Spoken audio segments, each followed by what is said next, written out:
Дорогой Гали, есть очень интересная тема, которая, на мой взгляд, неправильно интерпретируется или интерпретируется под одним углом. Тема деструкции. Общественной, личностной деструкции, экзистенциальной деструкции. Вот человек, который вываливается из нормы поведения, считается у нас асоциал со знаком минус. Говорят сразу, ну это с ним понятно. Маргинал, асоциал, негодяй, так сказать, вот, идущий против течения, там, в разрез всего и так далее. И часто эти люди, они как бы вот автоматически выносятся на обочину смыслов, так вот, на обочину понимания. Хотя, на мой взгляд, здесь присутствует очень глубокий мотив у этих людей. У части этих людей есть внутренний пафос протеста, несогласия с тем, что происходит, с несправедливостью окружающего мира, порядков. Но так как они не могут вот это вот клокочущее внутреннее недовольство выразить иначе, ну, выразить там через искусство, да, то, что называется у психологов выход вот этой вот энергии, да, сублимация, еще как-то. Люди вот, что называется, разрывают внутри себя и занимаются собственной деструкцией. Наркотики, алкоголь условно, радикальное искусство, бунт там и так далее. Я знаю, что по роду деятельности своей ты соприкасался и художественными образами, и вообще знал таких людей, изучал этот феномен. Что ты можешь на этот счет сказать? Вот когда ты начал говорить по поводу того, что разрывает людей там на куски практически, вот у меня как бы возникла такая мысль, вот на данный момент такой феномен появился. Я бы сказал, очень интересный. Произошла такая подмена. Скажем, татуировки. То есть там история возникновения, понятно, там кому-то интересно, он может зайти в интернет, посмотреть там острова Полинезии, да, там эти племена Маори, воинствующие, там все остальное. Но вот сам именно современное появление татуировок и, как ни странно, медийные фигуры, которые появляются в пространстве и которые не являются маргиналами по своей сути, ну, скажем, там, шоу-бизнес, люди, даже некоторые, облаченные властью, имеется в виду, ну, в медийном пространстве, ты видишь, что они не боятся, а даже демонстрируют свои татуировки. Происходит некая подмена. Тату как некий протест, как тату как попытка заявить о себе, что я человек, что я принадлежу когорте несогласных, что во мне есть внутренний стержень, что я, ну вот, скажем там, мы же ведь прекрасно знаем, что основное как бы направление, которое получило направление, это, естественно, тюремные, скажем, там, татуировки, где четко определялись регалии, кто есть кто, как бы определенное тату определяло, что из себя представляет этот человек. И даже когда он появлялся там, скажем, в пространстве, в замкнутом пространстве колоний, четко было ясно, какому классу или какой страте данный персонаж принадлежит. И вот такая, знаете, ложь как стереотип поведения. То есть люди, примеряя на себя, хотят казаться другими. Мол, вот смотрите, да, меня назначили, там, я руководитель некого там медиахолдинга, я там... Медийный пахан. Да, медийный пахан. То есть вы посмотрите, у меня татуировка, у меня, там, я не знаю, сережка в носу, у меня и как бы присутствует колечко в ушах. То есть я достаточно свободный человек. На меня никто не оказывает влияния. Я человек, который транслирует свободно смыслы, которые я хочу. То есть я не являюсь под кем-то, я не в матрице. Вот идет такая подмена. Беря атрибутику людей, которые реально, нанося на свое тело свои, так сказать, вот эти рисунки, они, находясь в своем пространстве, они являются честными и искренними. А определенная часть, скажем, людей, которые берут эту атрибутику, эти так называемые знаки, символы, пытаются у них украсть вот эту их свободу. Скажем, они, находясь в том пространстве, по-своему как бы протестуют, они заявляют, что это наш язык символов, мы сами определяем, кто есть кто. Я здесь главный, у меня там то-то, то-то, то-то. Хорошо, с твоей точки зрения, это хорошо или плохо? Ну, естественно, это ложь. Ложь везде. Как реклама. Там есть частичка хоть правды? Нет. Реклама – ложь. Люди сейчас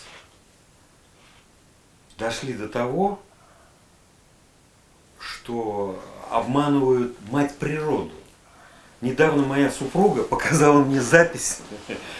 К одному шейху дозвонился, брат один, и говорит, как мне быть? Он говорит, что такое? Да говорит, вот я женился, и сейчас я должен развестись. Он говорит, почему? Меня, говорит, обманули. Обманули наглым образом. Как так? Он говорит, как так? Ну как, говорит, я женился на красивой женщине, на красивой девушке. У нее были длинные ресницы, фигура у нее была красивая, волосы. А утром, когда она встала, я ее увидел, я испугался. Она оказалась страшной. То есть она сняла накладные ресницы, накладные волосы, накладные, накладную грудь. То есть оказалось, сняла контактные линзы. Этот шейх, он как бы не мог остановиться, у него был истерический хохот. То есть он говорит, как так? Он говорит, вот так. То есть люди сейчас уже пытаются, вторгнуться в ту область, в которую, вторгаться просто категорически нельзя. То есть человек, вот он такой, какой его полюбил Всевышний. И тут вдруг они пытаются изменить мать природу. Вновь ложь. Ложь они пытаются казать, потому что матрица, скажем так, вбрасывает в пространство определенные критерии красоты. Длинные ресницы, длинные волосы, грудь определенного размера и все остальное, фигура там, и так далее, и так далее, и так далее. Там, я не знаю. Если ты позволишь, я попробую поспорить с этим тезисом, чтобы у нас был диалог. Ты имеешь в виду поспорить в том плане, что есть вмешательство в промысел Божий? Я хочу сказать, что ведь эта ситуация не уникальна. Посмотри, что в Древнем Египте меняли форму черепа. Это известно, да? Манкурты. Манкурты, да, у Манкурты как бы художественный образ. Да. Но здесь вот зафиксирован исторический факт, что стягивали черепную коробку у младенцев, и у них вытягивалась черепная коробка Да. удлинялась кверху, как бы это был знак благородного происхождения. Ну, опять-таки, различные африканские, полинезийские народы, тату, так сказать, гравировка, значит, шрамами, вот эти вот губы, да, известные, значит, африканские, шеи вот эти вот, да, удлиненные.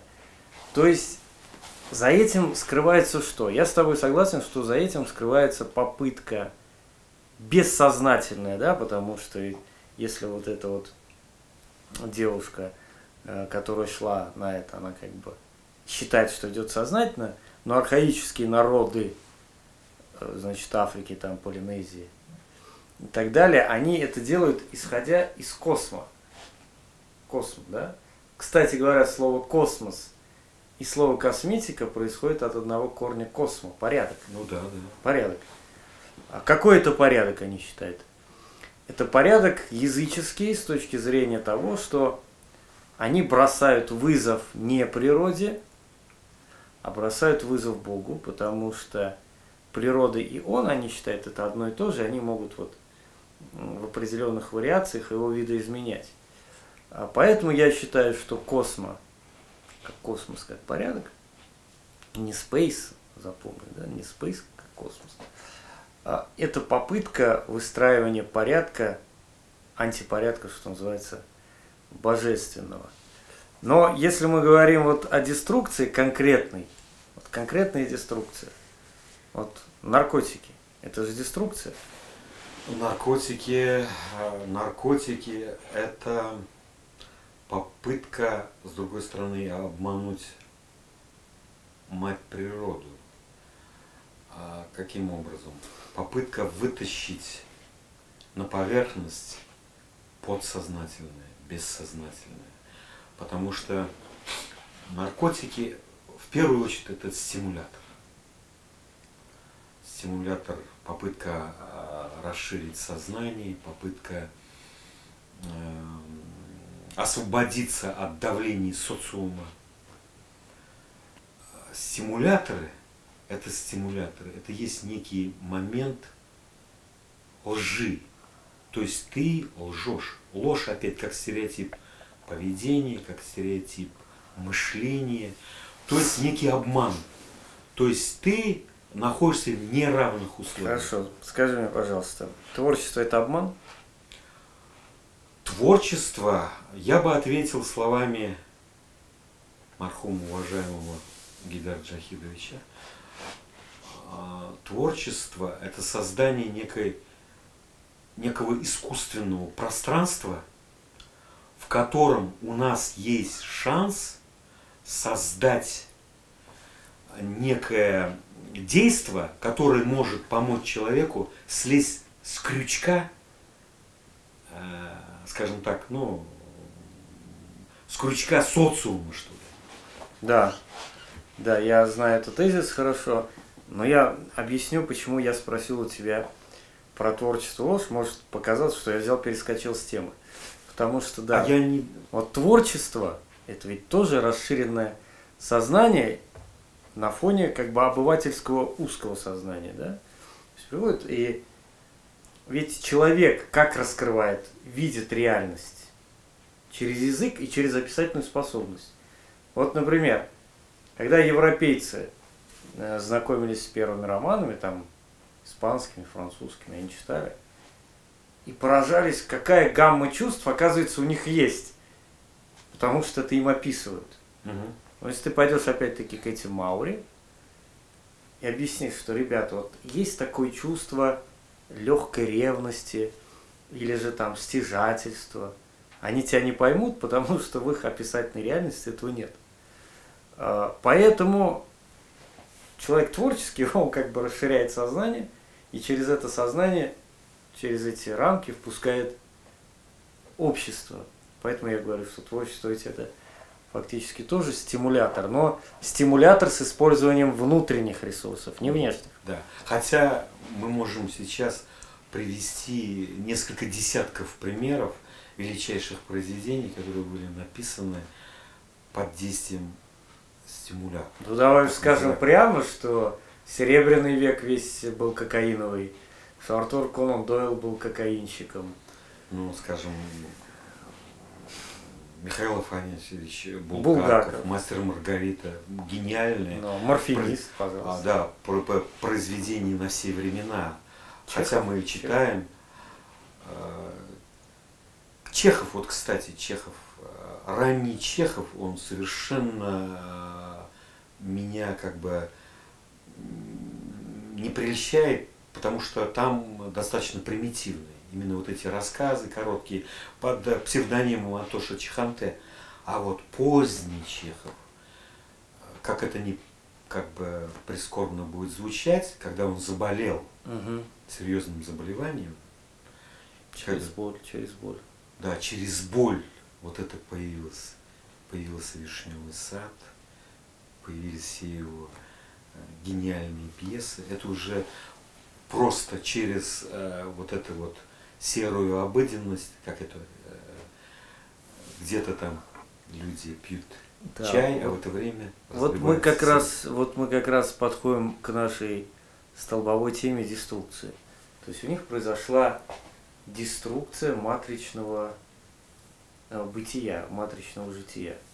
То есть, ну вот если навскидку сейчас взять, достаточно сложно прикинуть человека, писателя, художника, который бы творил вот просто от нечего делать. Вот сидит, вот хорошо, раз там Достоевский, там вот Чехова ты привел, да, там Блок, Гумилев, ну кого не возьми, все эти люди испытывали внутренний разрыв, какую-то деструкцию. Но у них она сублимировалась в творчество. А у человека, у которого экзистенциальный вес очень низок, у него деструкция не сублимирует в творчество, она сублимируется в наркотики, в бандитизм, в маргиналитет. Да? Но я к тому, что к этим людям надо присматриваться, потому что, ну, на самом деле, это не значит, что они вот пролы такие вот, просто отбросы, да. Здесь вот кроется что-то другое.